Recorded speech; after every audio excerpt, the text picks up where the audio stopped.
Tycoon returns to find his ex-wife and the twins abandoned in the mansion. He had returned. Lord Rain of Elmsmere, once the jewel of the southern courts, now a man forgotten by his own kingdom. The sky above was pale with the gray of late autumn, and as he dismounted, his boots sank into the soft, damp earth. He paused for a long moment at the gates, his gauntlet-covered hand brushing against the wrought iron roses forged there long ago, symbols of love and protection. Once upon a time, he had held her hand here. Once upon a time, laughter had echoed beneath the stone arches. Now silence had claimed the manor. He stepped through. The courtyard was overrun with vines. Statues of angels and lions, once symbols of strength and elegance, were chipped, moss-covered, and leaning as if even they were too weary to stand. He swallowed the lump rising in his throat. Something in the air tasted like abandonment, like promises left to rot. Rain walked slowly to the great doors of the manor, pushing them open with a heavy creak. The scent of dust and mold hit him first, but underneath it, so faint he almost didn't recognize it, was lavender. Her scent. Celian, he whispered.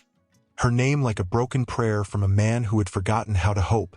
The hall inside was a shell of its former self. Tapestries torn. Chandeliers hanging at odd angles. Furniture overturned or gone. Only the cold stone floor remained unchanged, the same he had paced on the day he left. He remembered her standing there, hand on her swollen belly, begging him not to go. "Please, Rain, you don't know what they're planning. I must clear my name," he had said, his voice stern, not cruel. "For you, for the child." And she had cried, not because he was leaving, but because she knew he might never return.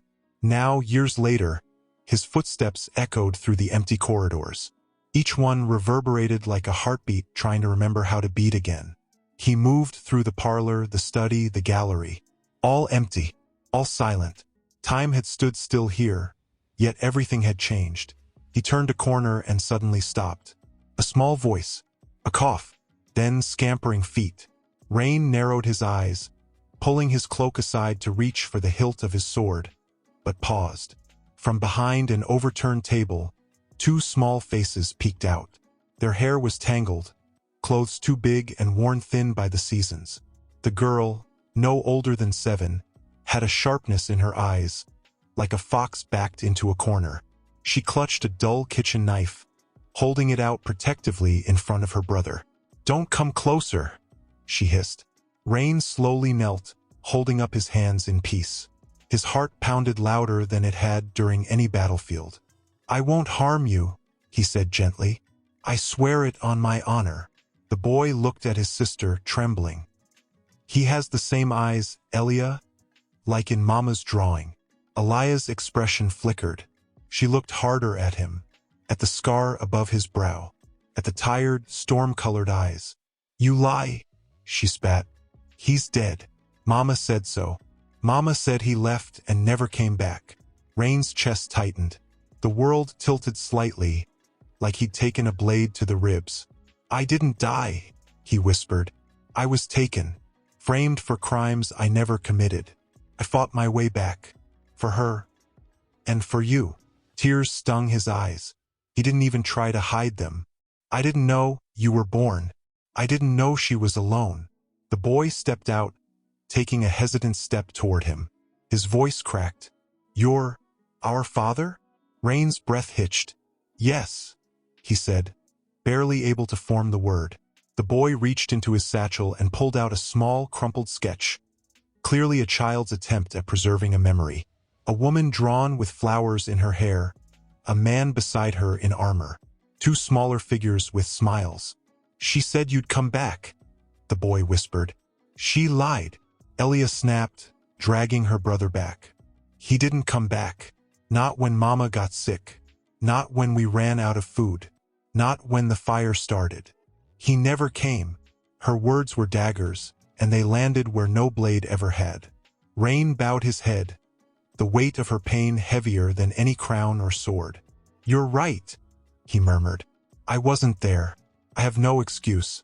Only guilt." The silence stretched, heavy and raw. Then, Slowly, Elia lowered the knife. Not out of trust, but out of exhaustion. "She's gone now," she said, voice brittle as frost. "They took her. Men with the king's crest. We don't know where." Rain stood, and in that moment, everything shifted. The abandoned manor, the pain of exile, the ghost of the woman he once loved. The twins, his children, alone in a world that had failed them. He clenched his fists. "No more," he said softly, voice like steel wrapped in sorrow. "I will find her. I will make this right." And for the first time since the war, since the betrayal, since his world crumbled, Lord Rain of Elmsmere walked not as a fallen man, but as a father who had nothing left to lose and everything to fight for. Outside, the clouds rumbled. A storm was coming, but so was he. He would reclaim not his title nor his lands, but his family. "Eat slowly, Kale," he murmured, his voice low but strained, like he was holding back 100 things he couldn't yet say. The boy nodded, sitting cross-legged on the stone ledge, chewing on a half-stale loaf of bread that Rain had found buried in the manor's storage. Elia sat a few paces away, still silent. Her dark hair, uncombed and wild, fell over her eyes like a curtain she refused to pull aside. She didn't eat. She didn't speak. She only watched him, studied him, with the eyes of someone who'd had to grow up far too quickly. Rain had faced assassins, kings, betrayers, but nothing had made him feel smaller than this girl's quiet judgment. He approached slowly, as one might approach a wounded animal. "You need to eat," he said softly. She didn't answer. Her fingers dug into the folds of her threadbare skirt. "I know I don't deserve your trust," he continued, kneeling down so their eyes met. "But your mother, she'd want you safe, healthy." Elia's gaze didn't waver. "You talk like you knew her." The words struck him like a slap. He lowered his head. "I did," he said. "I still do." Silence again. And then, very quietly, she whispered, "Then why did you leave her alone here?" Rain closed his eyes, the pain sharp and immediate. "Because I was a fool," he breathed. "I believed the lies they told me. I thought if I cleared my name I could come back stronger. For her. For you." "She didn't need someone stronger," Elia snapped. "She needed someone who stayed." Rain didn't argue. There was no defense. She stood suddenly, brushing past him, walking toward the cracked statue of the winged lion near the fountain. He followed. "She used to sit here every morning," Elia said, voice quieter now. "She said this place was cursed, but it was still ours. She made us believe it could be beautiful again." Her fingers grazed the lion's cold stone paw. "Then she got sick, and the people in the village started whispering. Said she was a witch, that she cursed the land. But she wasn't. She healed people. She helped them." Rain stared at her, his heart pounding with each word. "One night," Elia continued, "riders came, men in black armor with the king's sigil. They said she'd broken sacred law, that she was harboring evil spirits." Her voice cracked. "She told us to run, told us to hide." She smiled, like it wasn't the end. A tear slid down Rain's cheek. He reached for her, gently placing a hand on her shoulder. She flinched but didn't pull away. "Where did they take her?" he asked, voice hoarse. "I don't know," Elia said. "I heard them say, the tower, and something about the tribunal." Rain stiffened. The tribunal. Not just a prison, the prison. A place of silence, where the accused were kept until forgotten, buried alive behind stone and law. "Then we'll find her," he said. "How?" Elia turned, fury and fear burning behind her eyes. "We're just children. You're nothing now. No army. No allies. You don't even have a title." "I don't need a title to fight for her," Rain said firmly. "I don't need anything but my will." She stared at him, breath uneven. Kale had finished eating and joined them now, wrapping his small fingers around his father's hand. "Will Mama know we're coming?" he asked quietly. Rain's voice caught in his throat. "She'll feel it," he said. "She'll know." They spent the day gathering what they could. Rain scoured the ruins of the manor for anything of use, Maps, weapons, coins, letters. Most of what was left had been ransacked or destroyed. But in a locked drawer of his old chamber, beneath layers of dust and forgotten silk, he found a sealed envelope. Her handwriting. He sat on the edge of the bed that once knew their laughter, their vows, their tears, and slowly opened it. My beloved Rain, if by some miracle you return to this place, and I am no longer here, do not carry the weight of our separation alone. You were taken from me as surely as I was from you. I never believed the lies they told me, but I could not fight them alone. If you still live, find our children. They are your legacy. They are the light I could not protect. And if you can, save me, not for vengeance, not for pride, but because you still remember the garden where we danced, where you first told me I was yours. That place still lives in me, always. Rain folded the letter slowly, reverently, and as he looked up, Elia stood in the doorway watching him. Her eyes weren't angry now, just afraid. She wrote to you, she whispered. He nodded. She never gave up on me. Neither of them spoke for a moment. Then Elia walked in and sat beside him, small and fierce. Then I won't either. Rain didn't answer, but he reached out, resting his hand over hers. They would leave at first light. The wind picked up again, howling through the broken windows, echoing like a cry across the hills. Something dark was stirring in the kingdom, something deeper than betrayal. But for the first time in years, Rain didn't feel lost. He had a purpose, a daughter whose trust he would earn, a son who looked at him with hope, and a woman who still lived in the shadows of towers and lies, waiting to be found. Rain stood beside his horse, tightening the last strap on the saddle while Elia helped Kale up onto the back. The boy clung to her waist, sleepy but wide-eyed, his breath puffing in clouds. Elia, now in a cloak far too large for her small frame, didn't speak much, but she hadn't argued. She hadn't questioned. She was choosing to trust him, and that was enough. He mounted behind them and turned one last time toward the manor. Its silhouette stood solemn, silent, decaying, but not forgotten. Within those walls lived her voice, her laughter, the shape of her hands on his cheek, the warmth of her fingers in his hair. He could still feel her lips brushing his brow the night before he rode away. He would return, but not until she was free. The forest path was narrow and damp, the trees pressing in close like a cage. They rode for hours, the sound of hooves softened by moss and fallen leaves. Kale slept against Elia's back. Occasionally, she would glance over her shoulder at Rain, as if to check he hadn't vanished, as if, in the stillness, the weight of all those lost years might swallow him again. By midday, they stopped near a shallow stream. Elia helped Kale drink, and Rain crouched to fill a skin. The water was cold and clear, but the moment he looked into its surface, he froze. His reflection stared back, unfamiliar and broken, hair streaked with silver, a scar along his cheekbone, eyes darkened not with time, but regret. I don't know who you are, Elia said behind him. He looked up, startled. She sat cross-legged on a mossy stone, watching him. You're not the man from Mama's stories. He dried his hands slowly. No, he said. I'm not. She blinked.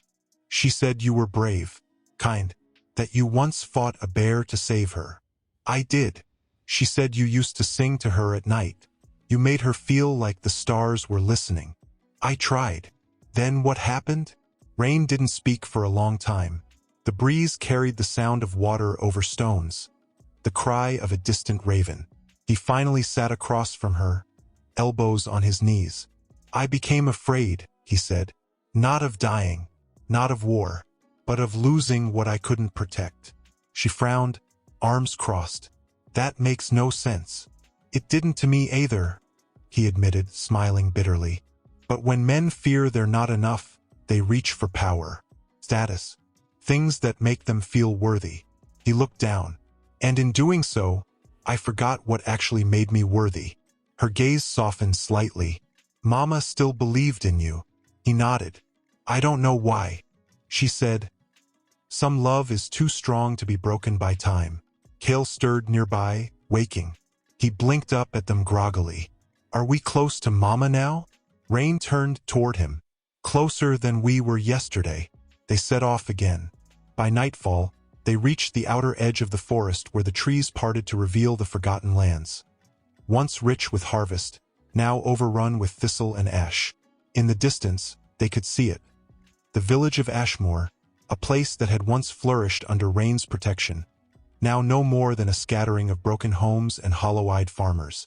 They passed a crumbled shrine on the roadside. Candles burned low, and flowers had wilted at its base. A child's voice called out from the edge of the path. You there! Stop! Rain pulled the reins gently. A boy, perhaps 9 or 10, stepped out from the brush with a crooked walking stick and wild hair. His face was smudged with dirt, but his eyes burned with something older than his years. Are you them? He asked, pointing the stick. The ones from the manor? Elia leaned forward, tense. How do you know who we are? The boy shuffled nervously. My gran saw you. She told me to wait here. She said a ghost would pass this way. Rain dismounted slowly, crouching. We're no ghosts. The boy hesitated, then took a small bundle from his cloak and handed it over. Inside was a strip of linen, old, blood-stained, and embroidered at the corner. Rain recognized the stitching instantly. Celian. His breath caught. The thread was faded, but the tiny stars she once sewed into the corners of his tunic were still there. She gave this to your gran? He asked, voice tight. She came through a moon ago, the boy said, half carried by soldiers in dark armor. She had a hood, but Gran said her eyes glowed like fire. She whispered that someone would come for her, and that we should give this to him. Rain clenched the cloth in his fist, trembling. Where were they headed? The boy pointed toward the cliffs to the east. To the tower, the one no one speaks of, where the crows never leave. Rain stood. That place had a name. Halvrin's Tower. Once a place of exile, now a dungeon reserved for traitors, witches, and the condemned. Those the crown wished to forget. We ride tonight, Rain said. Elia pulled Kale closer, alarmed. Now? But it's dark. What if? They won't expect us by night, Rain said. And I won't risk waiting another day. He turned to the boy. What's your name? Finn. You've done more than you know, Finn. When this is over, come to Greystone. There will be a place for you. The boy blinked, then nodded. Rain climbed back into the saddle. He pressed the linen cloth to his lips for a heartbeat, then tucked it inside his breastplate. The stars she had sewn, her secret code, meant hope, safety, home. The road to the tower would be dangerous, but so was the silence that had ruled his heart for too long. Elia didn't speak, but her hand found his as they rode side by side into the growing dark. Something in her had changed. Not trust, at least not yet, but belief, and it was enough. As the moon rose, pale and watchful, the shadows thickened around them. Behind those black cliffs, somewhere beyond stone walls and locked gates, he rode in silence, jaw tight, eyes trained on the outline of the tower ahead. It rose like a black blade stabbing into the heavens. No torches burned along its outer walls. No banners flew. Only silence, and the ever-present cawing of the crows that circled its spire like harbingers of doom. Elia held tightly to Kale, her face pale in the dim light. She hadn't asked again why they were riding now. She didn't have to. She understood what was waiting for them there, or what might not be. Rain's fingers curled around the reins, his knuckles white. The cloth she had sent still pressed against his chest, like a second heartbeat, small, soft, but real. Proof she had lived long enough to send a message. But beyond that, he had nothing. He didn't know if she was still alive, and he wouldn't entertain the thought that he might be too late. They reached a clearing, where the forest gave way to the steep ravine that guarded the base of the tower. A narrow rope bridge stretched across it, swaying with each gust of wind, its planks rotted and slick with moss. Rain dismounted, helping Elia and Kale down. We walk from here. Elia eyed the bridge, then the chasm below. If it snaps, we die. I know. She looked at him, studying his face. You've been here before, haven't you? His mouth tightened. Once. Long ago. When I still served the king. He didn't say more. He didn't have to. She understood. Rain crossed first. Each step sent a groan through the old wood, the ropes creaking ominously. Halfway across, he stopped and looked back. Elia was coaxing Cale to follow. Don't look down, she whispered. The boy's lip quivered. Is Mama in there? Rain answered before Elia could. Yes, he said softly. And she's waiting for you. That was enough. They made it across, and the wind howled louder, as if angry at their success. The outer gates were chained shut, rusted, but still strong. Rain stepped forward, examining the lock. His mind drifted back. Years ago, the last time he stood before these gates, he was still wearing the crown of command, delivering prisoners for interrogation. Men and women accused of treason, of sorcery, of rebellion. He remembered the screams, the way they echoed into the hills. Now the screams might be hers. He pulled a dagger from his belt and pressed it into the lock's seam, whispering a curse under his breath. A sharp twist, a metallic snap. The gate creaked open. They stepped inside. No guards, no patrols, just emptiness. The tower courtyard was dead quiet, save for the restless cause above. Cracked statues lined the path. Faceless things, some missing arms or heads. Ivy had grown wild across the stone, choking the walls. A fountain in the center had long since dried up, leaving only dust and bones in its basin. Rain's voice dropped to a whisper. Stay behind me. Elia obeyed, drawing Cale close. They crossed into the inner sanctum, and then finally sound. A door above opened. Footsteps. Slow. Echoing. Deliberate. Rain drew his sword. A tall man emerged from the stairwell. Black robes, silver trim. The mark of the High Inquisitor emblazoned across his chest. Rain's blood ran cold. He knew this man. Sir Halric, Rain said, his voice low and venomous. The Inquisitor stopped at the top of the staircase, eyes narrowing. Well, I never thought I'd see the false Lord of Elmsmere crawling back from the mud. You took her, Rain growled. Halric tilted his head, mocking curiosity. So many women pass through here. You'll have to be more specific. Rain stepped forward. Celian, my wife, the healer you abducted from Greystone.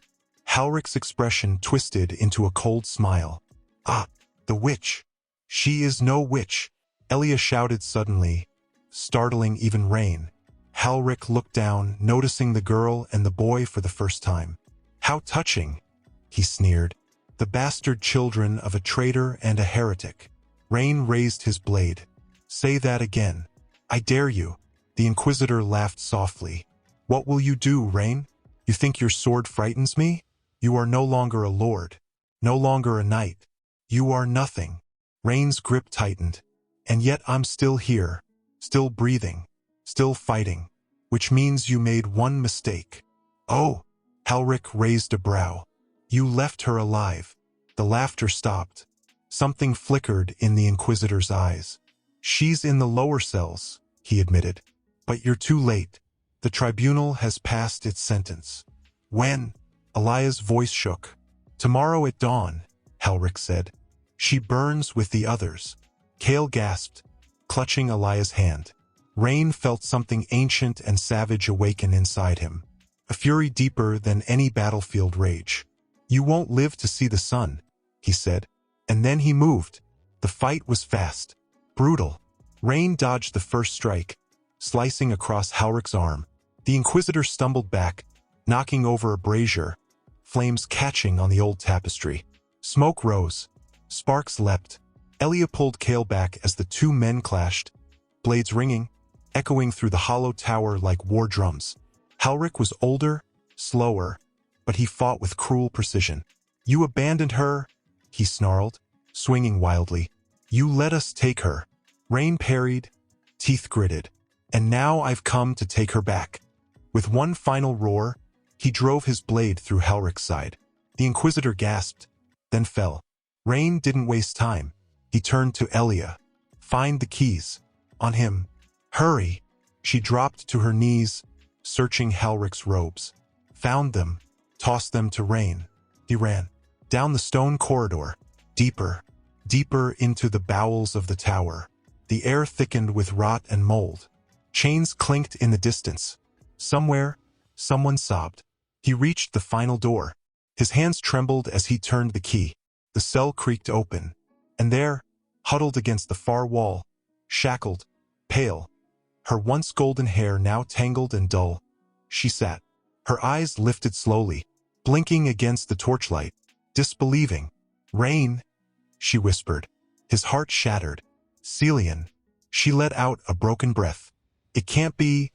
He crossed the cell in 2 strides, falling to his knees, pulling her into his arms. She was cold, so cold, but she was alive. I'm here, he said, over and over. I'm here. And she began to cry, not the sobs of fear or pain. Rain held her tighter, his arms trembling as he lowered her gently to the cold stone floor.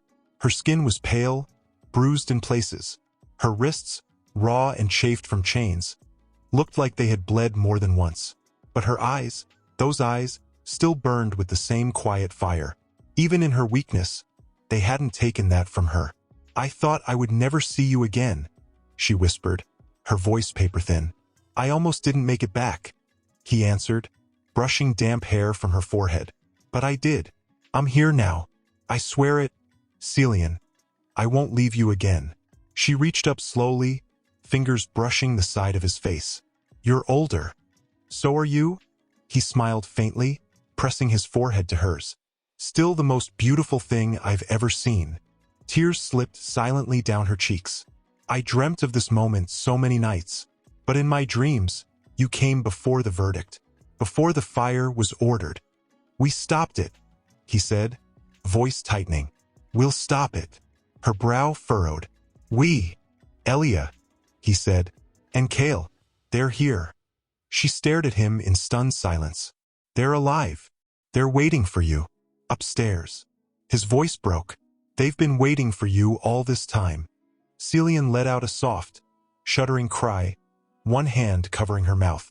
I never got to hold them. Not once. They know you love them, Rain said fiercely. They know what you endured, and they came for you. With me. She tried to sit up, but her body trembled and collapsed again. I can't walk. I haven't stood in days. Maybe weeks. Rain looked down at her, his jaw clenched. Then I'll carry you. No. He didn't let her finish. He slid one arm beneath her knees, the other around her back, and lifted her as if she were weightless. She gasped, clutching his cloak. I have you, he said, his voice low and steady. Let me be strong for you now. As they ascended the stone steps of the tower, the world above raged. The fire from the toppled brazier had spread, licking the edges of old beams and tapestries, smoke billowing through cracks in the walls. The stairwell groaned beneath its own heat. The path back would not be easy. Elia, Rain called as they emerged. Elia turned instantly, wide-eyed, then froze. Her hands covered her mouth. Mama? Kale blinked. Is that really her? Celian smiled weakly. Come here, my loves. They ran.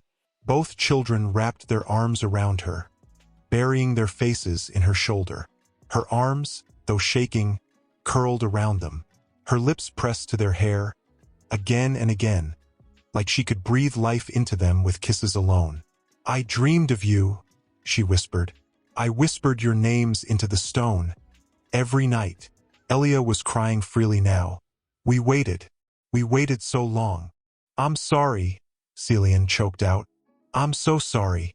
Rain stood behind them, his throat burning. His family, shattered, broken, scarred, was whole again. But the tower was falling.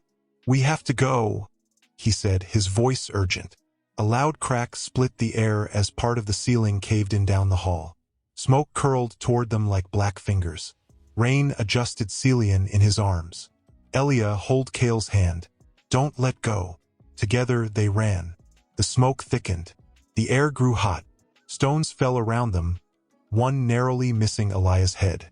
Rain shielded Celian with his cloak, pushing forward, lungs burning. Every step felt like pushing through the end of the world. Then a crash. The outer gate had collapsed behind them, the stone arch cracking in two. They were trapped in the courtyard. Rain looked up, scanning for any remaining exit. There, Elia pointed, toward the old servant's tunnel half buried beneath vines and debris. I remember it, Celian murmured. It leads through the mountain under the ravine, but it's narrow. You'll have to crawl. Rain kicked away the loose stones with his boot. Elia, take Kale. Go first. I'm not leaving you behind, she snapped. You won't, he said. I'm right behind you. The children vanished into the tunnel. Rain ducked low, carefully guiding Celian inside. Her breathing was shallow, her lips cracked, but her eyes never wavered. We'll make it, he told her. The tunnel was narrow and black as pitch. Earth crumbled beneath their hands as they moved. Rain dragged them both through the passage, ignoring the burning in his arms, the sting of cuts and bruises, the dust choking his throat. Finally, air. Cool, sweet air. They emerged from the cliffside as the first light of dawn began to creep over the horizon. Rain collapsed to his knees, coughing, holding Celian close. Elia and Kale helped him to his feet. They were safe. Behind them, Halvrin's tower crumbled. Its stone frame groaned, then fell in on itself in a roar that echoed across the valley. It was gone. The place of torment. The prison. The past. Celian leaned against Rain, barely able to speak. You found me. He kissed her temple, his voice shaking. I never stopped looking. And though the sunrise painted the world in soft gold, Rain could only see her. Rain stood with her cradled gently in his arms, his legs shaking beneath him, not from exhaustion, but from the weight of what they'd survived. The children huddled close, Elia gripping Kale's hand so tightly her knuckles had turned white. But none of them spoke. No one dared to break the silence, because for the first time in years they were together. But peace never comes easy. Celian stirred, her voice just above a whisper. They'll come after us. Rain looked down at her. No one saw us leave. She gave him a faint smile, tired but knowing. You don't believe that. He didn't. He could already feel it in the air, that sense of something still lurking in the shadows of the kingdom. Their escape had bought them time, not freedom. There would be consequences. The tribunal did not forgive. The inquisitors would not forget. Still, he pressed a kiss to her brow. Let them come, he murmured. We won't be running. Elia stepped forward, her eyes dark and sharp beneath her soot-streaked face. Where do we go now? Rain turned his gaze eastward, beyond the ravine, toward the hills that rolled into the old woods. There, nestled in the shadows of the birch trees, was a place most had forgotten. A sanctuary, the ruins of a chapel once guarded by warrior monks. Men Rain had fought beside before they were deemed too loyal to justice and not enough to the crown. They'll never follow us to Durin Hollow, he said. It's not on any map, and it's protected. Celian stirred again, coughing weakly into her shoulder. We'll need help. I'm not strong enough to run much farther. I'll carry you, Rain said instantly, but she shook her head. Not forever. He knelt, setting her gently on a soft patch of moss, then wrapped his cloak around her like a blanket. The children sat close, Elia watching him with something unreadable in her eyes. I used to think you were a hero, she said quietly. Rain looked up at her. And now, I think you're something harder to be, she said. A father.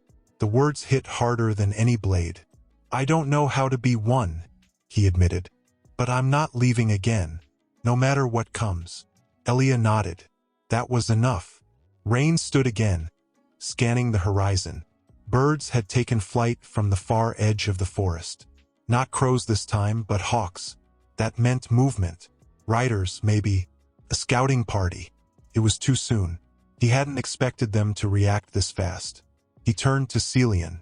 We have to move. She tried to rise, but her legs collapsed beneath her. Rain caught her before she hit the ground. Her breathing was ragged now, the adrenaline fading from her body. The sickness, long held at bay by strength alone, was clawing its way back. "We don't have time," Elia said. Rain looked down at Celian, her eyes fluttering shut. "I know." He lifted her again, feeling every ounce of her weight and of his own guilt pressing into his spine. They moved quickly now, deeper into the woods, taking narrow deer paths and forgotten trails. Rain led them with certainty. Every step was etched into memory. He had trained here as a young man, long before ambition had clouded his sense of purpose.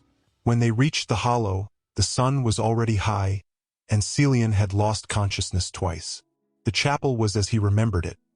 A shell of stone, walls partially caved in, moss growing between its foundations, but its heart still intact.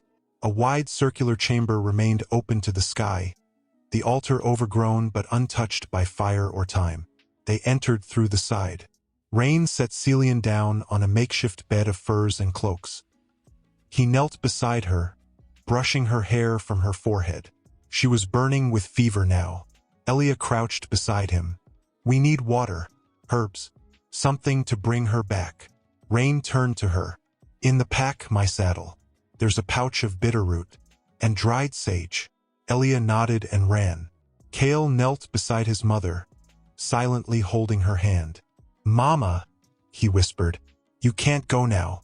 You just found us." Rain's throat tightened. He wrapped his arm around the boy, anchoring him. "I won't let her go," he said. Elia returned moments later, and together they brewed the herbs into a thick, steaming paste. Rain helped Celian drink it, though her eyes fluttered wildly, as though lost in fevered dreams. "She used to heal everyone else," Elia whispered. "Now it's our turn." Rain looked at his daughter then. Truly looked. She wasn't a child anymore. Not really. She'd survived a burning manor, raised her brother, hidden from soldiers, and followed her father into a prison to rescue a mother she barely remembered. And now, without being told, she had become Celian's healer. The afternoon passed in quiet tension. Celian slept, breathing shallowly but steadily. Rain paced the perimeter, reinforcing the entrance, watching for movement in the trees. At dusk he saw it, a glint of armor, far off but not far enough. He turned back toward the chapel. "We don't have long," he said. Elia stood. "What do we do?" "We hold the hollow." "You want to fight them? Alone?" Rain's gaze didn't waver. "Not alone." He stepped to the altar and placed a hand on the ancient sigil carved into the stone. It lit faintly beneath his palm, a reaction not of magic, but of memory. A vow once made still echoing in the stone. "Once," he said softly, "this place was guarded by 7 knights sworn to justice. I was one of them." Elia stepped forward. "Then maybe one of them still watches." He turned to her, something stirring behind his eyes. "We'll find out." Outside, the wind picked up. From deep in the trees, the sound of hooves, and the gleam of steel. Rain placed a hand on his sword. "I came back to save my family," he murmured. They echoed through the hollow like war drums, growing from a distant rhythm into something sharp and immediate, like fate galloping to collect its debt. Rain moved quickly, setting Kale and Elia behind a collapsed wall of the chapel. The boy clung to his sister's side, wide-eyed, while Elia gripped a rusted spear she had found among the ruins. It was too heavy for her. Her hands trembled slightly, but she stood tall.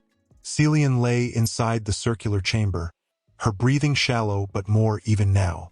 The bitterroot had pulled her back from the brink, but she was still weak, her skin damp with fever sweat. Rain returned to her side for one last moment before the storm. He knelt, pressing his forehead to hers. "You don't have to say anything," he whispered. "But hear this. If I fall, it won't be before they know what they stole from us." She opened her eyes, just barely, her fingers brushing his cheek. "Don't fall," she whispered. "Not now. Not when we've found each other again." His breath caught. "I won't," he promised. "I'll come back. I swear it on everything we lost." Then he stood and stepped into the doorway. Outside, 5 riders emerged through the trees, cloaked in dark steel, with the insignia of the tribunal stamped in blood-red wax on their chest plates. At their front rode a woman, slender, pale, hair like obsidian braided in gold thread. She wore no helmet, only a crown of thorns, real and cruel. Rain knew her name before she spoke it. "Lady Varel," he said, voice low with memory. Her lips curled into a smile that never reached her eyes. "You remember me. I'm honored." "I remember betrayal," he said. "It tends to linger." She dismounted slowly, each movement as precise as a ritual. The other soldiers fanned out behind her, hands on their weapons. "Where is the prisoner?" she asked, tilting her head. "Surely you didn't come all this way to delay the inevitable." "She's no prisoner," Rain said. "Not anymore." Varel clicked her tongue. "You're in no position to rewrite the laws of the crown, or the tribunal. And you're in no position to speak of law," he snapped. "You were there, the night I was sentenced. You knew the accusations were false." She approached him slowly, steps crunching over dead leaves. "Of course I knew. That was the point." Rage flared hot in Rain's chest. "You destroyed my name, my family, for power. And yet here we are," she said calmly, drawing her blade with a soft whisper of steel.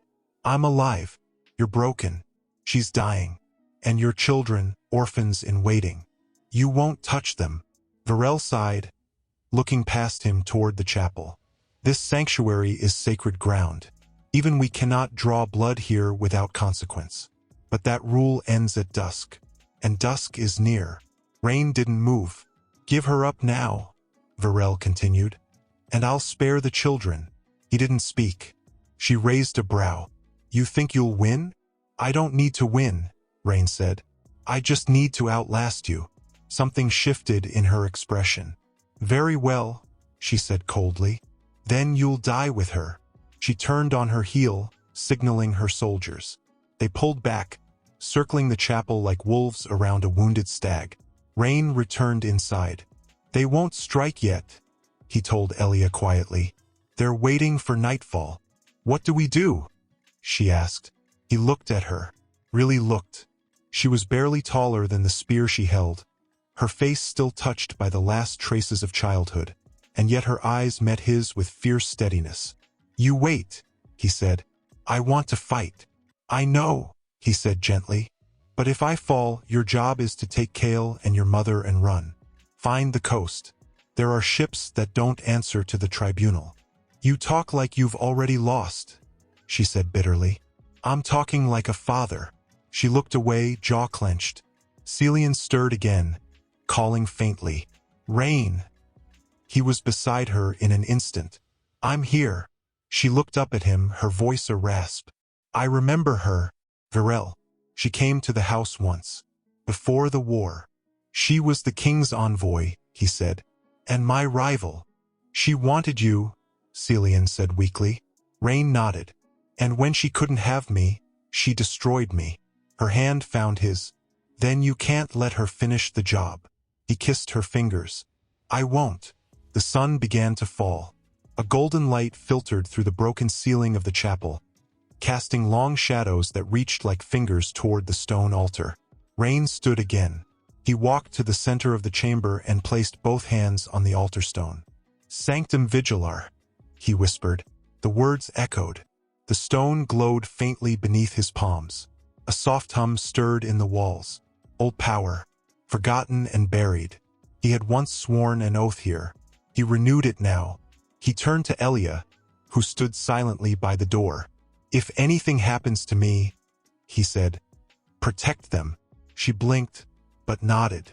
Outside, the shadows deepened, and from the tree-line, the sound of marching boots. The kind of stillness that came before a storm, not of weather, but of blood and decision. The sun hovered at the edge of the world, a molten ice slowly sinking beneath the horizon, and with it, the protections of the chapel began to fade. The golden light that shimmered faintly on the altar stone dimmed to a soft ember. Rain stood outside now, sword drawn, cloak pulled tight against the coming chill. The tree line was quiet, too quiet. The birds had vanished. Even the insects had gone still. and then a low horn. One note, long and hollow, as though the earth itself were exhaling its last breath. From the edge of the trees they came, not 5 as before but 12, all cloaked in tribunal black, faces hidden beneath iron masks that bore no emotion, only purpose.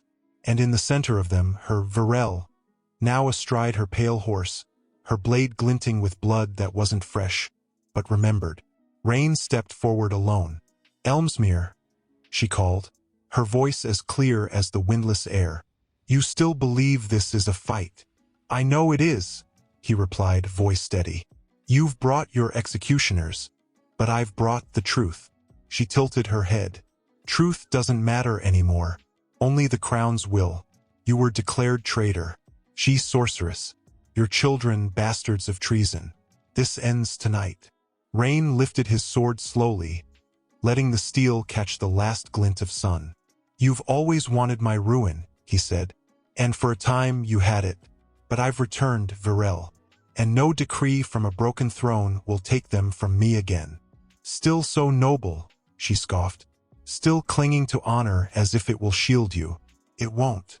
Rain's eyes narrowed. "It's not honor I'm fighting for anymore." Varel gave a subtle nod. The soldiers advanced. Rain didn't move. Then another sound. From the chapel. A voice. Small. Determined. "Elia, no!" Rain barked as his daughter stepped from the ruined doorway, holding the old spear in both hands, shoulders square despite the fear in her eyes.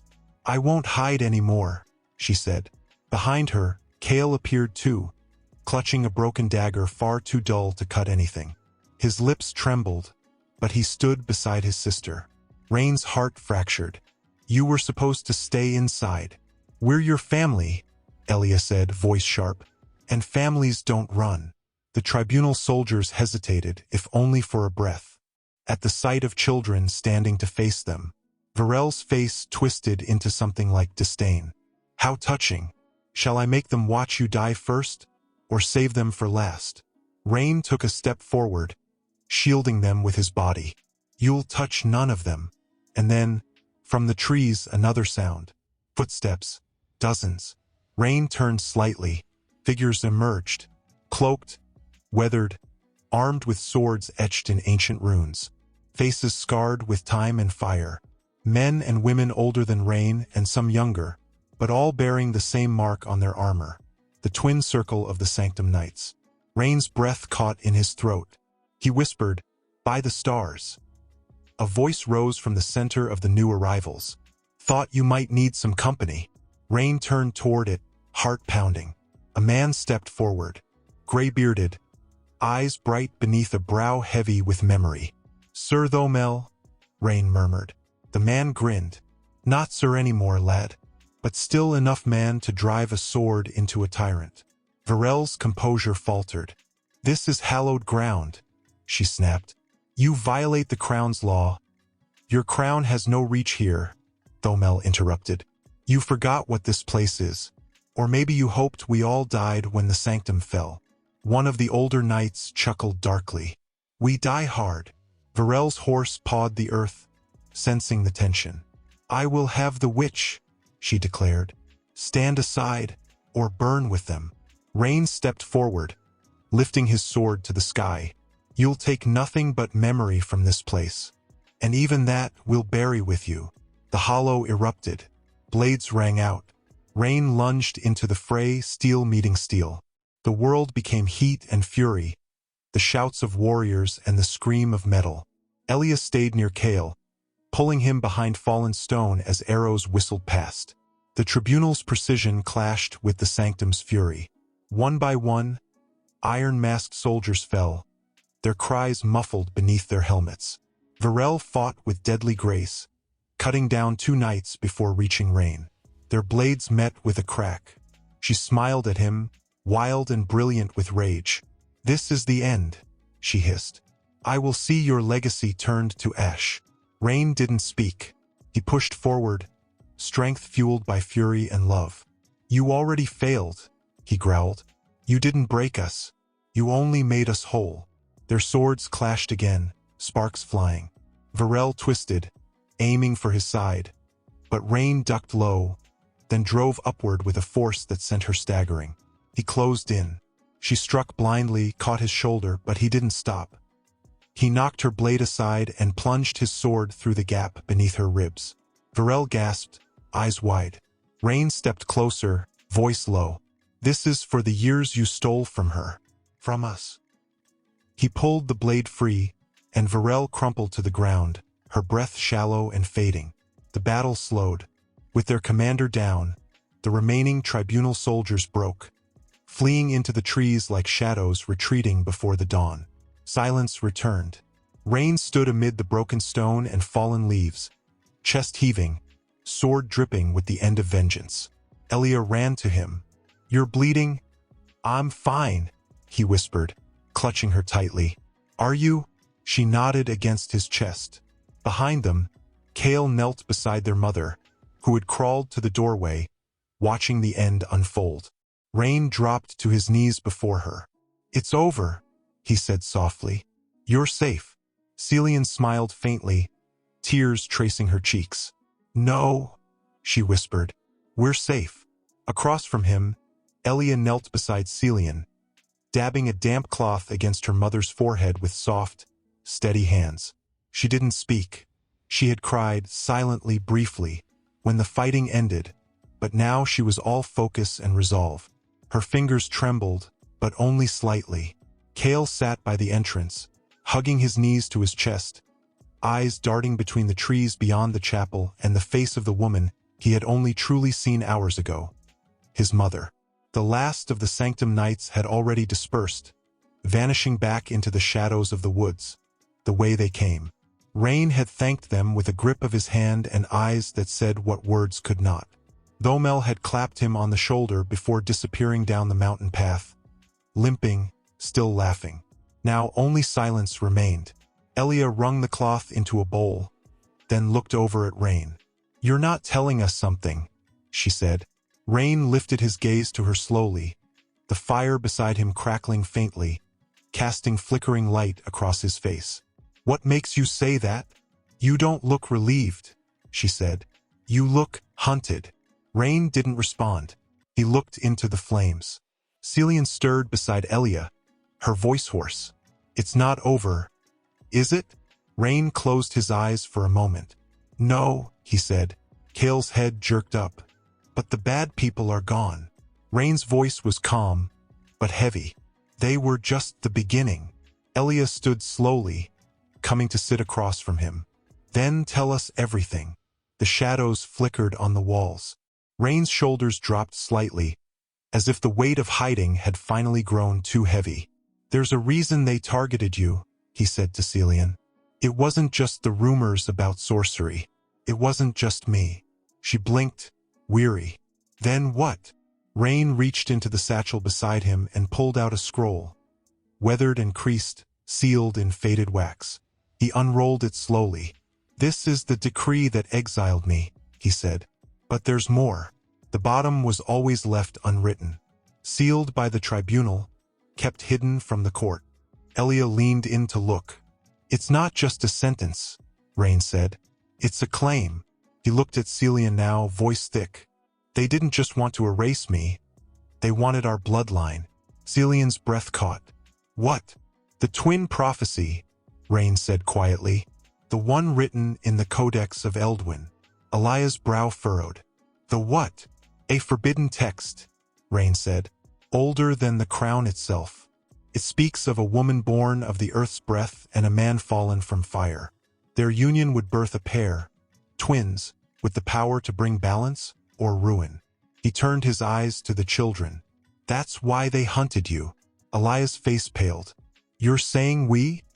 Rain nodded. "The tribunal saw what you were before I even understood. They feared what might happen if you lived. They branded your mother a witch to justify the claim." Celian let out a soft, pained sound. "All this was because of our children?" "Not because," Rain corrected. "Because of what they could become." Cale looked up, tears welling. "I don't want to be magic." Rain reached over and pulled him close, folding his arms around him. "You don't have to be anything you don't want," he said. But you are more. And that truth scared the wrong people. Elia sat down, slowly, her whole world shifting beneath her feet. She stared into the fire. I always felt different, she murmured. When I was scared, I could hear things. See flickers, like people who weren't there. Celian turned to her, wide-eyed. I had the same gift when I was young. I buried it deep. But you never told us, Elia whispered. I was afraid, Celian said softly. Afraid if I named it, it would become real, that they would come. They came anyway, Elia muttered. Silence again. Rain stood slowly, despite the pain in his side. We need to move, he said. Not tonight, but soon. Where? Elia asked. Is there any place left where they won't find us? Rain looked to the horizon, past the trees, past the firelight, to the mountains wrapped in twilight. There's a place, he said, far east, past the shattered range. A village called Malthar, hidden, guarded. Old blood magic runs through the stone there. The tribunal cannot cross it. Celian reached for his hand. Will they follow? Rain nodded. Yes, but not openly. Not yet. Then why do I feel, Elia said, voice quiet, like something worse is coming? Rain turned to her, his gaze heavy with unspoken truth. Because it is. Outside, the wind picked up again. But this time, it did not feel like warning. Across from him, Elia leaned against the wall, her arms wrapped tightly around her knees. She hadn't spoken in a while. Rain glanced at her. You haven't rested. She didn't look at him. Neither have you. He hesitated. Then she finally turned her face toward him, her eyes raw. I don't understand, she whispered. How could they know about us? Before we were even born. Rain's voice was low. Because prophecy isn't just a story. Not in this land. Not when the blood remembers. Then why didn't you tell us before? Because I didn't know, he said, the truth dragging out of him like a confession. Not fully. I'd heard whispers, hints. But when I married your mother, I turned away from those things. I thought I'd left the old magic behind. She narrowed her eyes. But it didn't leave us. Rain exhaled, blade resting across his lap. No, it never does. Kale stirred from his bedroll, blinking as he sat up. What happens now? Elia stood and walked slowly toward her brother, sitting beside him and wrapping an arm around his shoulders. That's what I keep asking, she said. Rain looked at them, really looked, and for a moment he saw the children they might have been. A boy who should have been playing with carved soldiers. A girl who should have been dancing in the garden with ribbons in her hair. Not this, not prophecy, not blood wars and sacred runes etched into their fate. They'll come for us again, Rain said. And they won't send soldiers next time. They'll send something worse. Assassins, Elia asked. Rain hesitated. Worse than that. Celian's voice floated from her bedroll, soft but clear. They'll send shadows. Rain turned toward her, startled. You remember them? I never forgot, she said, struggling to sit up, her face pale but resolute. They came for my sister, when we were girls. You never told me. There are things I buried so deep I didn't know they were still in me, she whispered. Until I saw Varel's face. Elia stepped closer. What are shadows? Celian met her daughter's gaze, her voice barely above a whisper. They're not soldiers. They're not even men. They wear faces, sometimes beautiful, sometimes familiar. But behind the eyes, there's nothing. Just hunger. Rain's jaw tightened. They're bound to the tribunal by blood sigils and forbidden rites. They don't walk in the daylight. They're drawn to fear, to legacy. They'll come for the twins, Celian said. Elia didn't flinch. Let them come. Rain looked at her, startled. She held his gaze. If we keep running, they'll never stop chasing us. They'll find us again and again. Maybe not tomorrow. Maybe not for years. But they will. Celian tried to speak, but Elia knelt beside her, holding her hand. I'm not a child anymore, she said. You tried to protect us, both of you, but it's not enough now. She turned back to Rain. "You said we have power," she continued. "Then teach us how to use it." Rain blinked, something unspoken flickering in his expression. "You don't know what you're asking." "Yes, I do." Kale's small voice spoke next, shaky but brave. "I want to learn too." Rain looked between them, his daughter, fierce and defiant. His son, frightened but standing. His heart swelled with pride and fear. "They'll mark you," he said. "Once you take this path, there's no turning from it.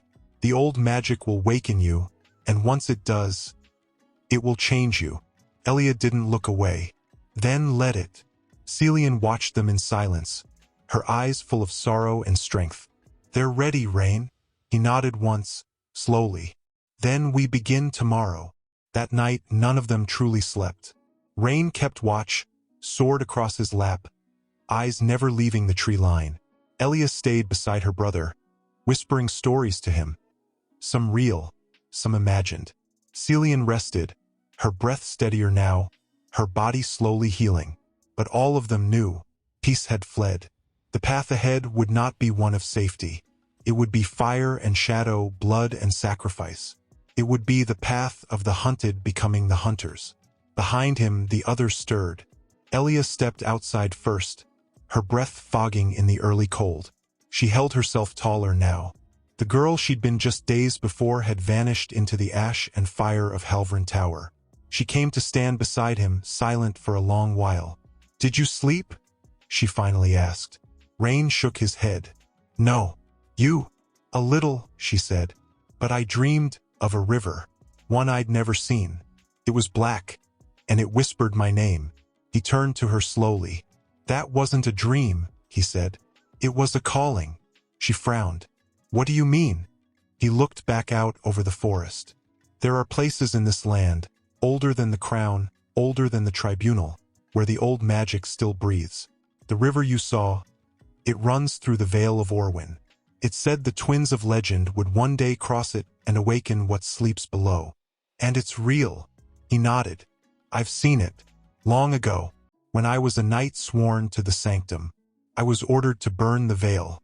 I disobeyed." "Why?" she asked. "Because it felt alive." They stood in silence, the wind rising through the trees. "I'm not afraid," Elia said. He didn't answer right away. "I am," he finally said. "Not of them, but of what this will take from you." She looked up at him. "You lost everything once. You fought your way back. That's who I want to be." His jaw clenched. "You don't have to become like me," he said. "I don't want to be like you," she replied, not unkindly. "I want to be more." Rain looked at her, and for the first time he saw not just a girl, or even his daughter, but something far greater.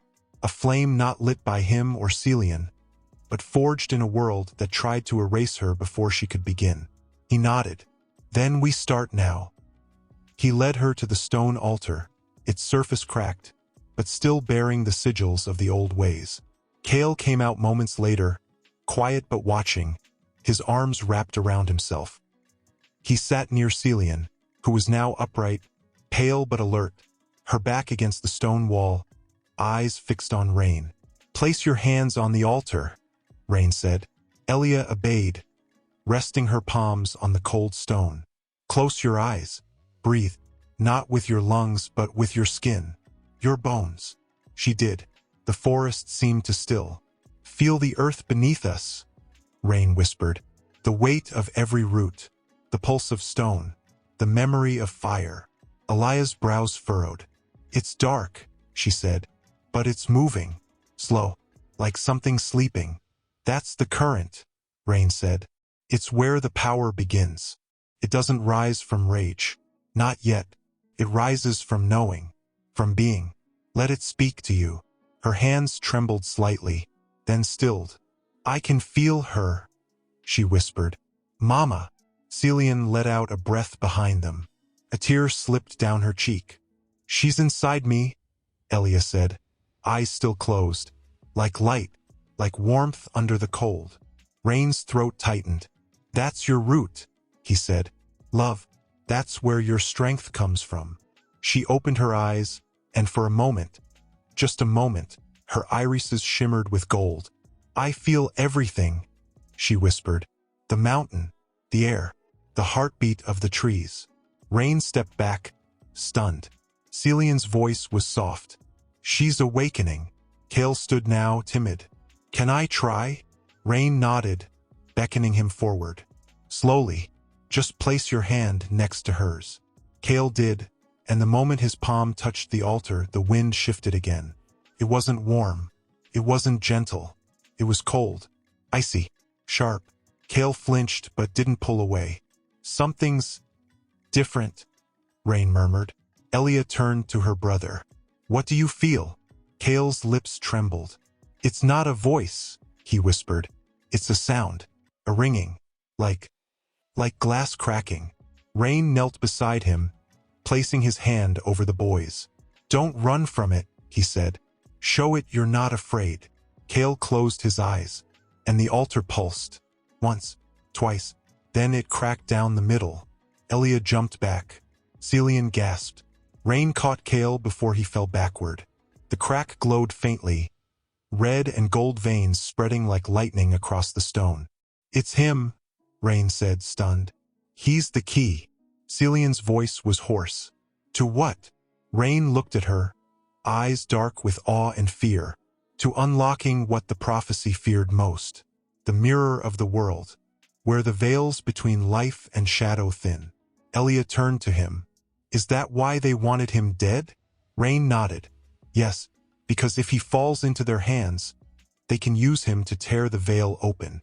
Kale clutched his father's tunic, face pale. "I don't want to be used," he whispered.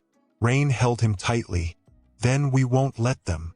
Outside, a flock of birds burst from the trees, scattered, frightened. Cold wind followed. Celian closed her eyes. "They know," she whispered. "They felt the altar break." Elia turned toward the woods. He looked down at his son. Kale's face was turned away, buried in his shoulder, but Rain could feel the weight in him.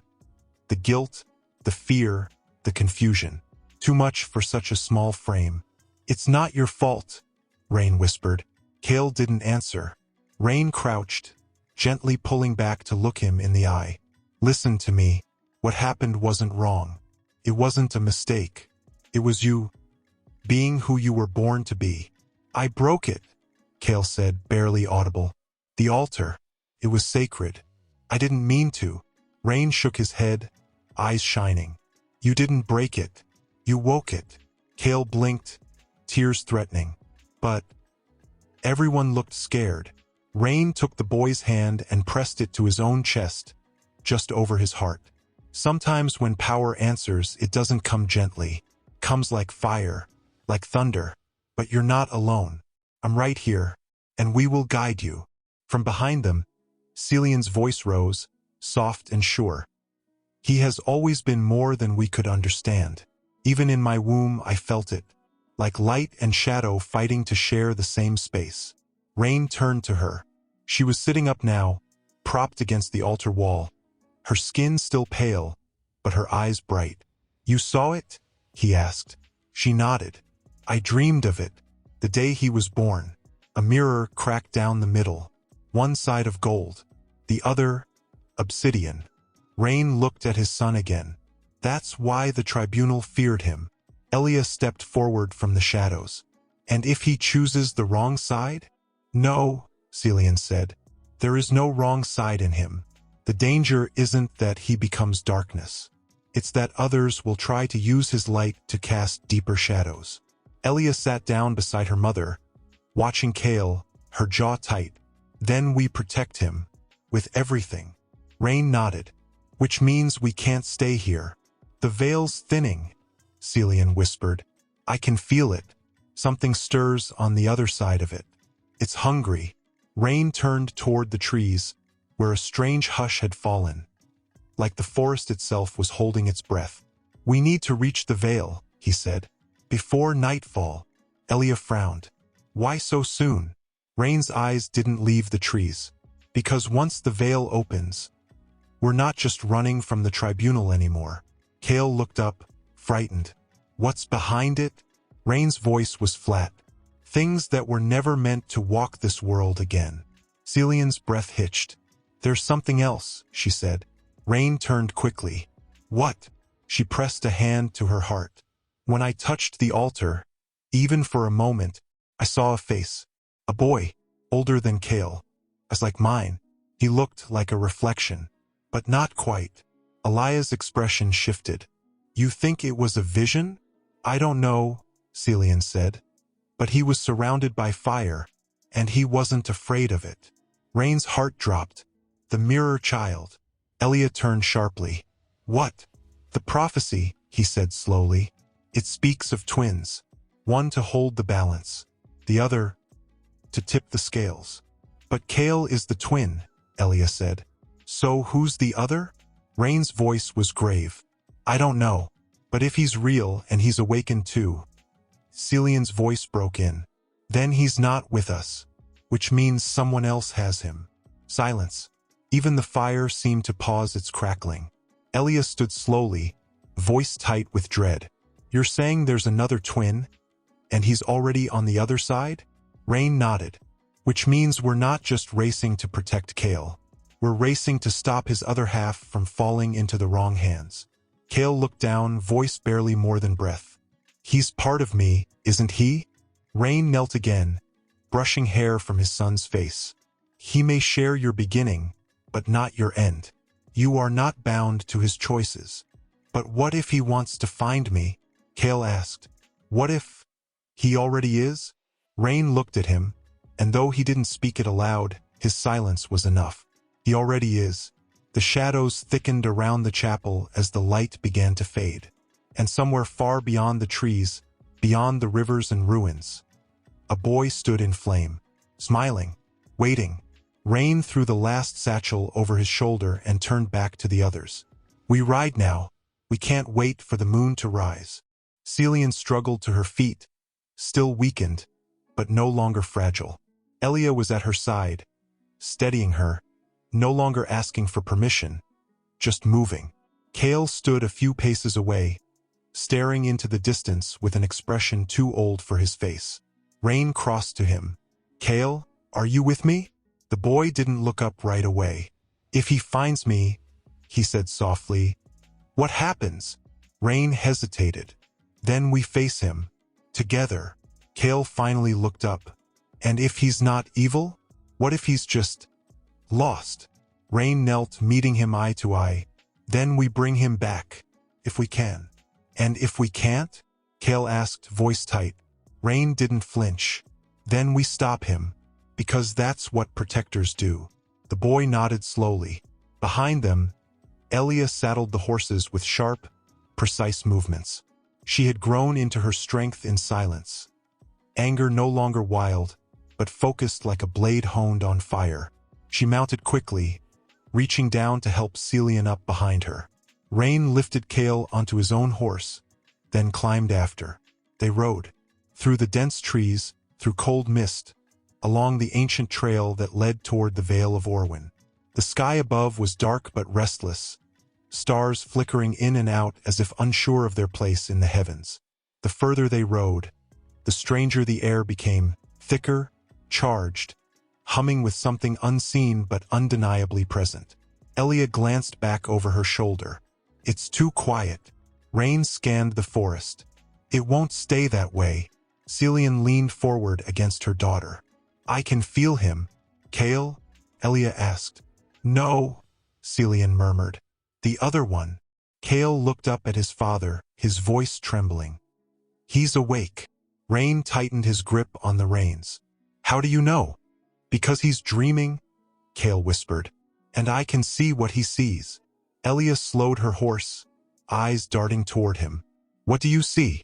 Kale stared into the woods, his voice distant. Fire. Not wild, controlled, shaped into blades and crowns. A city with walls made of ash. People kneeling in front of a boy with a mark over his heart. A mark like mine. Rain's voice was sharp. Is he alone? Kale shook his head. There's someone beside him. A man. Tall. Wrapped in black. His face is missing. Just shadow. Celian's breath hitched. The Hollow King. Rain turned in the saddle, heart dropping. That's not just a story? It was never a story, she whispered. It was a warning. A god who fell and chose no side. He was sealed behind the veil for feeding on memory, on identity. He doesn't want power, he wants worship. Elia's voice dropped. And he's found Kale's brother. Rain didn't answer. He didn't have to. The answer was already in the air, already watching. Suddenly, Kale gasped and clutched his head. Rain pulled the horse to a stop. Kale! The boy trembled violently, eyes wide, staring at something none of them could see. He's looking at me? Kale whispered. He knows I'm close. Celian dismounted, stumbling to Kale's side, taking his face in her hands. Look at me, sweetheart. Look at me. Kale blinked, breathing ragged. He wants me to come. He says I'm broken without him, that I'm only half of what I could be. You are whole, Rain said fiercely. He is not your completion. He is your reflection. He is what you could have been, not what you are. Kale clung to his father, burying his face in Rain's tunic. Rain held him tight, rocking gently. You're stronger than him. No, Kale sobbed. He's free. He doesn't feel fear. He doesn't cry. He doesn't feel, Kale, Rain said. That's not freedom. That's emptiness. Elia dismounted and walked slowly toward them, her voice calm and clear. We're not going to lose you. Not to him. Not to anything. Kale looked up, eyes rimmed with gold now, faint and flickering. I don't want to hurt anyone. You won't, Elia said, because you're not alone. They stood there, the four of them in a clearing full of ghosts and unseen watchers, the veil between worlds trembling like a curtain in a rising wind. Then came the sound, a low hum, not in their ears but in their bones. Rain turned toward the east. It's the river, he murmured. The veil, Celian whispered. From far beyond the ridge, a soft glow appeared, pale, blue-white, like moonlight soaked in memory. The trees bent slightly, not from wind, but reverence. Something ancient stirred there. Rain climbed back onto his horse and reached for Kale. We're close, he said, but once we cross into the veil, nothing will be the same. Kale's fingers tightened around his arm. I know. Rain looked down at his son. But you're ready, he said. Kale nodded once. Rain reined in his horse and stared in silence. There were no birds here, no rustling leaves. The world itself had gone still, as if holding its breath for their arrival. Celian leaned forward behind Elia, her voice barely audible. I remember this place, from the stories the elders told in whispers, before the king forbade them. Rain dismounted slowly. His boots touched the earth with a strange weight, as if the ground recognized him, and questioned why he had returned. Kale slid down after him, eyes wide, gold flecks still glowing faintly in his irises. What is this place? He asked. Rain placed a hand on his shoulder. This is where the veil thins, where the living and the beyond stand within the same breath. Elia dismounted without a word, her gaze fixed on the strange river that cut through the valley ahead. A silver stream that pulsed with light rather than flowed. It didn't move like water. It shimmered like threads being pulled tight across the land. I don't like it, she said under her breath. Celian stepped down with Elia's help. It's not meant to be liked, she said. It's meant to be respected. They walked carefully now, leading the horses on foot. Each step deeper into the veil brought with it a chill. Not the cold of weather, but of memory brushing against skin. Rain's breath hitched as he passed beneath a low arch of stone wrapped in ivy. He paused. Celian stepped beside him. You feel it too? Rain nodded slowly, like the air is remembering us. Elia tilted her head. What do you mean? This place doesn't forget, he said. It holds echoes, shadows, not to trap them, but to guard them. Kale whispered, Can it see my brother? Rain looked down at him. Yes. Kale's face twisted. Can it see what he'll do? I don't know, Rain said gently, but it can see what you will choose. They pressed on until they reached the river. Up close, the stream was even stranger. Liquid that didn't reflect light but absorbed it, like polished stone. When Kale stepped forward, the surface rippled without touch, rising slightly toward him like a greeting. He pulled back instinctively. "It knows him," Celian said, her voice catching. "It knows." Rain moved to Kale's side. "This is where you'll have to cross." Kale's eyes widened. "Alone?" Rain nodded once. "Only you. The river doesn't allow lies, not even ones we tell ourselves. It won't harm you, but it will show you." Kale swallowed hard. "What if I don't like what I see?" Rain knelt beside him.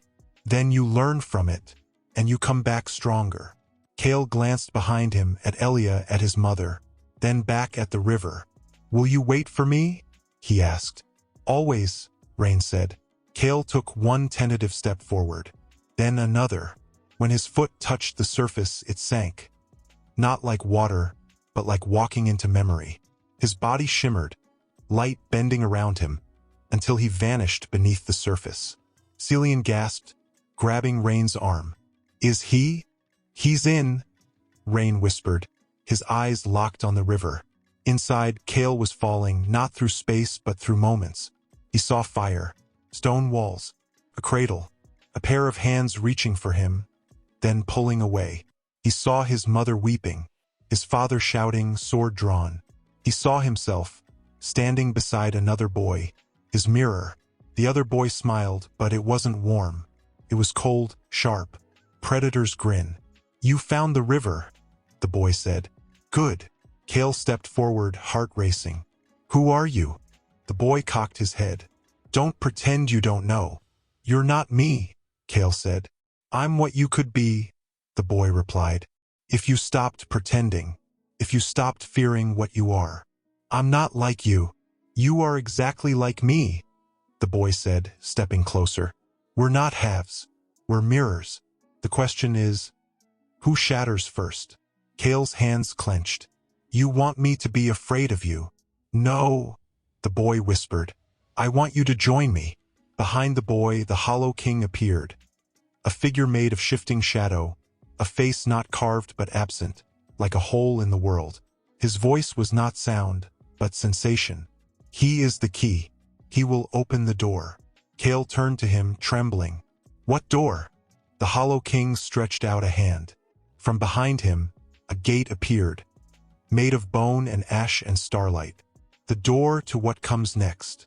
Kale looked back at the other boy. "I don't want to open it," he said. "You will," the boy whispered. "When they make you choose." Kale took a step back. "No, you'll beg to open it," the boy said. "When you see what happens to them." Kale shook his head. "I'd rather die." The boy smiled wider. "Then they will." And then the river shattered. From the banks, Rain and the others gasped as the surface of the water exploded into light, sending shockwaves through the air. Kale burst from the center, gasping, eyes wide with terror and clarity. Rain rushed forward and caught him. "I saw him," Kale sobbed. "I saw the king. The door. He's waiting." Rain held him tighter. "You came back. That's all that matters." "No," Kale said, pulling back. His small body trembled, not from the cold, but from something deeper, something that reached into the marrow of his bones and whispered truths he was too young to carry.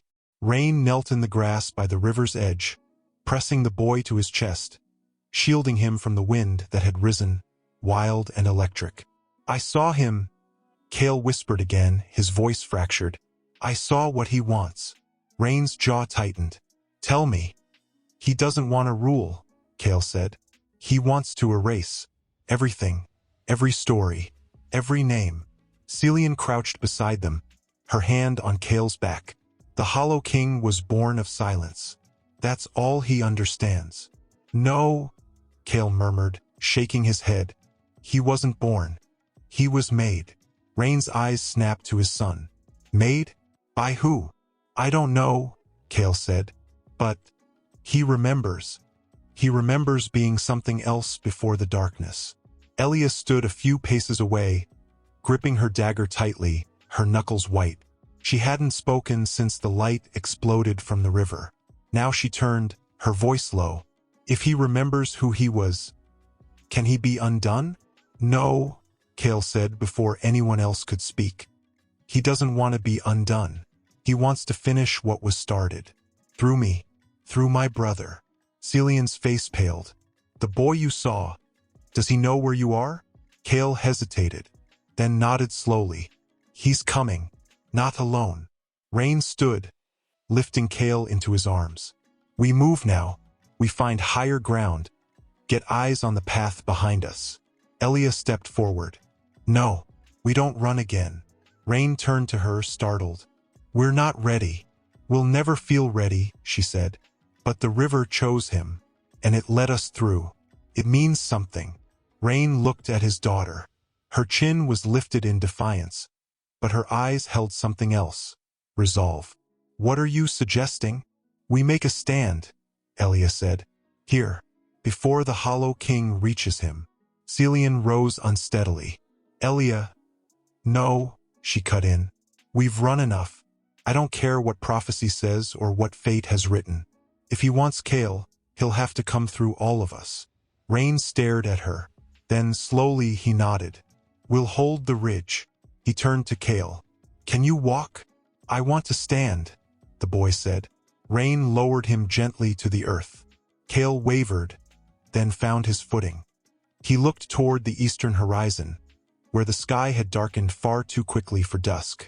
A bruise of shadow crept across the sky, swallowing the stars one by one. Rain began issuing orders with calm precision. We take the hill to the north. It gives us full view of the pass. We set traps, pitfalls, fire lines. Elia moved immediately, already gathering branches, pulling ropes from the satchels.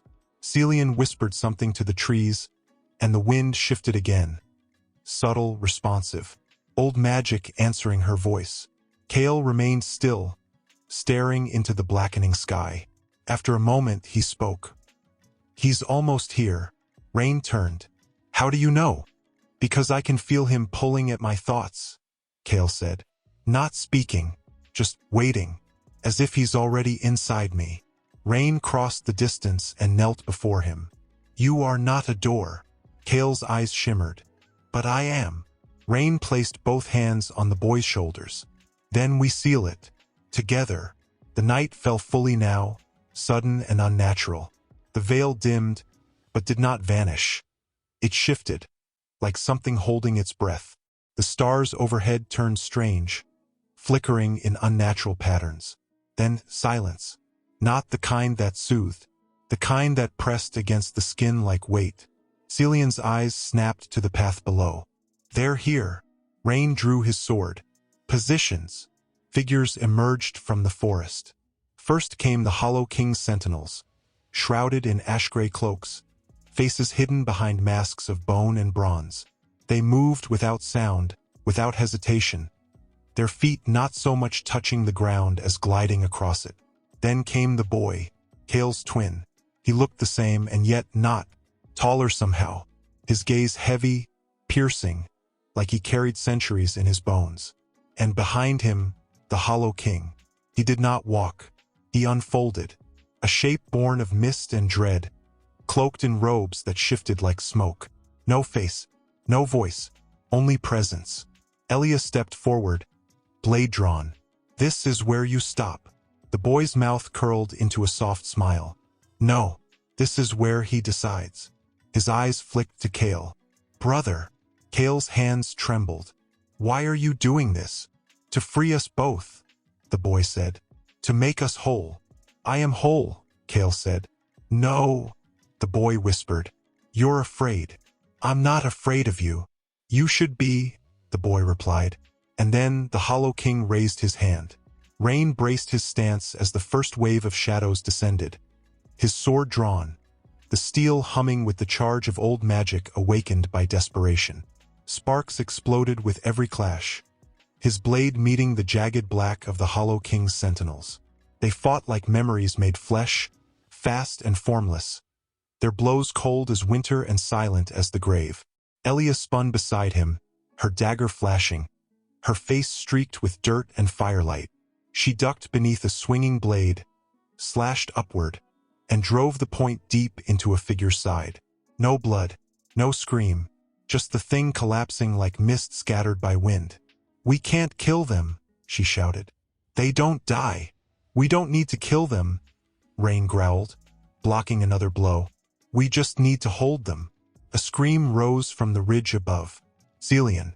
Rain turned sharply, just in time to see her falter, hands outstretched as two shadow soldiers advanced. She summoned a blast of force from her palms, pushing them back, but the effort nearly collapsed her to her knees. Kale stood behind her, unmoving, his eyes fixed on the other boy, his twin, who stood untouched in the center of the storm. The Hollow King remained behind him, silent, watching, waiting. Kale's breath fogged the air. "You don't have to do this," he shouted across the battlefield. His twin tilted his head. "But I want to." "You're just like them," Kale said. "You don't feel anything." The boy stepped forward slowly. "You're wrong. I feel everything. I just don't let it control me like you do." "You let him control you," Kale shouted. "No," the boy replied, voice soft, almost sad. "I chose him because he doesn't lie. He doesn't pretend the world can be saved." Rain turned to Elia. "We can't reach him through fighting." She wiped blood from her cheek. "Then how?" "Kale has to reach him," Rain said. "But he won't survive it if we can't hold the line." Elia nodded once. "Then we hold." She turned, throwing herself back into the fray. Rain sprinted up the hill, dodging blades and ghost fire, reaching Celian just as she collapsed again. "I'm fine," she gasped. "You're not," he said, catching her. "But we need you anyway." Below them, the Hollow King's form began to ripple. He was changing, not into a beast, not into a man, but into void. The air around him bent inward. Color faded. The trees wilted. The light of the veil dimmed, drained like water down a well. Kale stepped forward alone. The boy waited. "I remember the day we were born," the boy said quietly. "You screamed. I was silent. You opened your eyes. I closed mine." "We're not the same," Kale said. "We are," the boy whispered. "But you live afraid of what we are." I embraced it. "What we are," Kale said, stepping closer, "is human." "No," his brother hissed.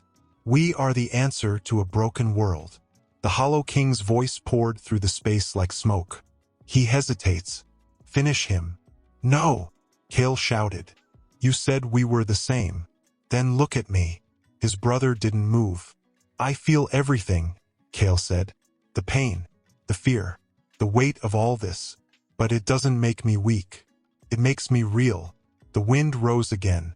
The sky cracked, and for a moment the other boy flinched. Behind him, the Hollow King reached forward. Kale's eyes flashed gold. "No," he whispered. He lifted both hands. And the river responded. The silver current that cut through the veil surged upward, arcing like lightning through the sky, curling toward the Hollow King. The water didn't splash. It sang, a note of memory and life so pure it hurt. The shadow recoiled. Rain watched from below, awe burning in his chest. "He's doing it." Celian's hand found his. "He's choosing his own path." The twin looked at Kale, truly looked. For the first time, his face showed something. Confusion, doubt. Beneath it, a flicker of longing. "Come with me," Kale said, voice trembling but strong. "You don't have to be alone." The Hollow King let out a shriek that wasn't sound. It was absence. The boy winced, caught between two worlds. Kale took another step. "You're not a weapon. You're my brother." The twin's hands clenched. His shoulders shook. "Stop," he whispered. "I don't want to feel it." "You have to," Kale said. "It's the only way we break him." The boy looked back at the Hollow King, then at Kale. Then he screamed. Not in rage. In grief. The scream shattered the ridge. The shadows turned to mist. The Hollow King lunged. Too late. The twins reached for each other. Their hands touched. Light burst. Light, blinding, white gold, and ancient, erupted from the point where the twins touched. rising like a column into the heavens, scattering shadow like frightened birds. It wasn't fire. It wasn't magic. It was truth, raw and unfiltered, the kind that peeled everything away and left only what was real beneath. The Hollow King screamed, a wordless, depthless shriek of unraveling. His form writhed in on itself, his cloak of nothingness shrinking under the storm of light. His edges cracked like broken glass, jagged and flickering, as if the presence of connection, of unity, was something his existence couldn't withstand. Rain shielded his eyes, clutching Celian close as wind and energy exploded across the ridge. Elia had fallen to her knees, her dagger lost somewhere in the dirt, her arms wrapped around her head as the force rolled over them like thunder in waves. And Kale stood in the heart of the storm, both hands gripping his twins, their foreheads nearly touching. "I'm still here," he whispered, voice shaking with power, with grief. "You can come with me. We can leave him. We can leave this." His brother trembled. I don't know how." "Yes, you do," Kale said. "Just let go." Behind them, the Hollow King howled louder, his body unraveling faster now. Strands of darkness snapping away into nothing, like ribbons caught in a storm. "I'm afraid," the twin admitted, and for the first time, his voice didn't sound like Kale's. It sounded like a boy, like a child. Kale nodded, his own tears falling. "So am I. But that means you're alive." The Hollow King reached out one last time, a hand that no longer had fingers, no longer even shape, just a smudge against existence. "No, I made you. You belong to me." But the twin turned, and for the first time he refused. "No," he said. "I choose him." He released the Hollow King, and the darkness screamed. It collapsed in on itself, folding and folding, sucked into a point of silence so deep it rang like a bell, then vanished. Just like that, gone. The light faded slowly, gently, like falling snow. When it cleared, both boys stood still, hands clasped, eyes wide. The twin collapsed to his knees, gasping, the energy drained from him like a fever finally breaking. Kale stumbled forward and caught him. "I've got you," he whispered. "You're safe now." The boy blinked up at him, dazed. I don't even know my name." Kale swallowed hard. "Then we'll give you one." Rain moved first, racing up the slope, nearly stumbling as he dropped beside his sons. Celian followed, slower, but her eyes never left the boy, the mirror child who had nearly ended the world. Rain knelt beside him. "You chose him," he said quietly. "That means everything." The boy looked up. "Will you let me stay?" Rain didn't answer with words. He wrapped his arms around both boys and pulled them into his chest. "Yes," he said. "You're ours now." Elia arrived, breathless, scraped and bruised, tears streaking her face. She didn't hesitate. She dropped beside them and pulled them all into a trembling embrace. The twin, the boy who had been shaped by shadows and silence, broke into a sob against her shoulder. "I didn't know I could feel like this." "You can," Elia whispered, voice cracking. "You're not alone anymore." They stayed there as the wind calmed and the sky settled, as the stars returned, slow and cautious, as if unsure whether they still had a place in the world. And high above, the veil was whole again. For the first time in centuries, it held firm, unbroken. Below it, in the quiet of the veil, a family sat together, scarred, changed, but whole. Rain looked out over the horizon, the weight of the years finally lifting from his chest. "It's over," he whispered. Celian took his hand. "No, it's just beginning." And in the eyes of both boys, one born of light, one shaped by shadow, there was no war. But Rain stood apart from it. He watched from a low rise, arms crossed over his chest, sword sheathed for the first time in days. His eyes were on the twins, on Kale and the boy who still had no name. They were seated by the edge of the river, skipping stones together, talking softly, laughing even, and it terrified him. Celian came up beside him, wrapping a shawl around her shoulders. Her face was worn, pale, but her eyes were bright. "They're smiling," she said, voice hushed. Rain nodded. She turned to him. "That should bring you peace." "It does," he said quietly. "But it also makes me wonder how long it will last." Celian placed her hand gently over his. "You think the world will come for them again?" "I know it will," he said. "Not because of the prophecy, not even because of what they are, but because people fear what they don't understand. And now that the Hollow King is gone, the powerful will be looking for a new thing to control. Or destroy." She didn't argue. She only squeezed his hand. "They have each other," she said. Rain looked at her. "We can't keep them hidden forever." "No," she agreed. "But we can show them how to stand." His shoulders sagged. "I'm tired, Celian. I fought so long. I don't know if I can fight the quiet wars, the whispers, the suspicion, the diplomacy of frightened kings." "You don't have to," she said. "Not anymore." He turned fully now, searching her expression. "What are you saying?" "I'm saying we don't go back," she whispered. "Not to Greystone, not to the throne, not to the lands that once broke us." Rain frowned. "Then where do we go?"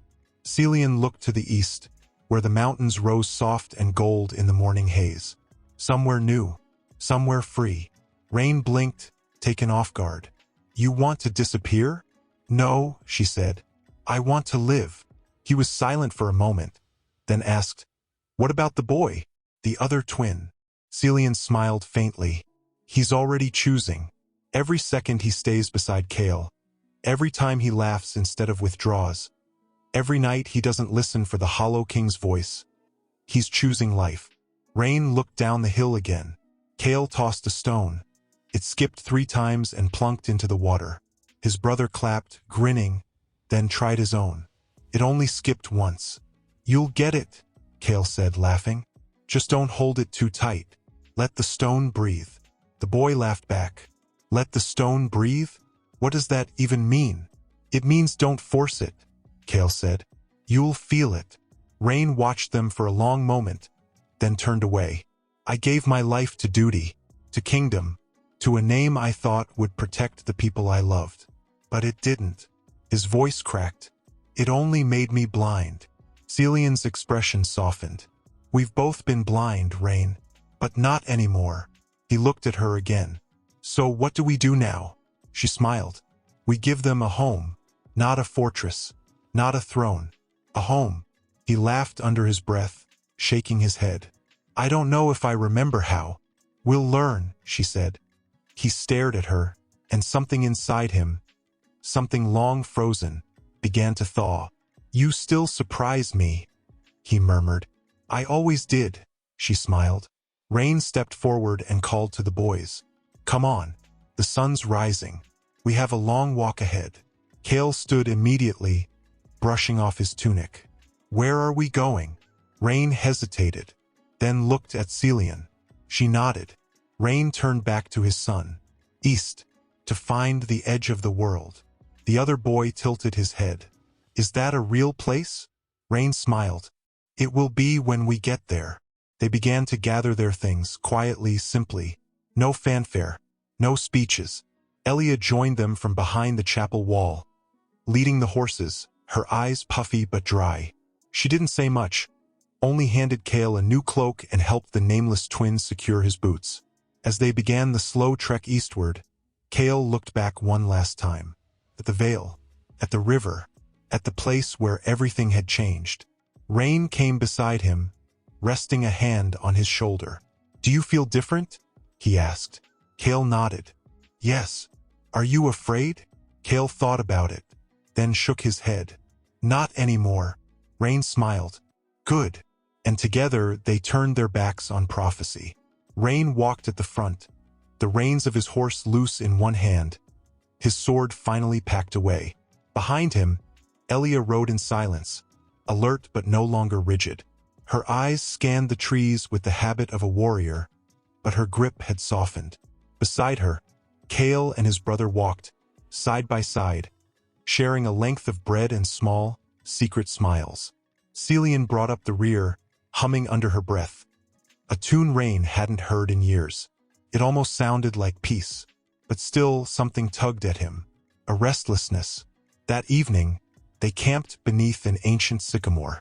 Fire crackled, small but warm, and the scent of wild herbs curled in the air from Celian's pot.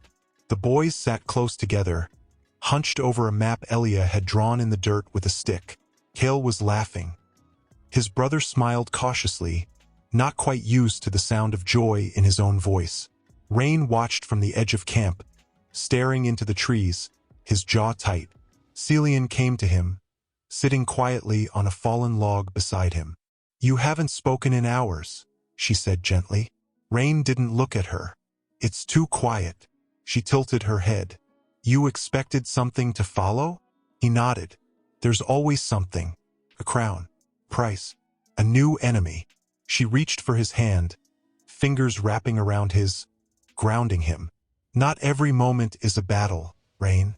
Some are just after.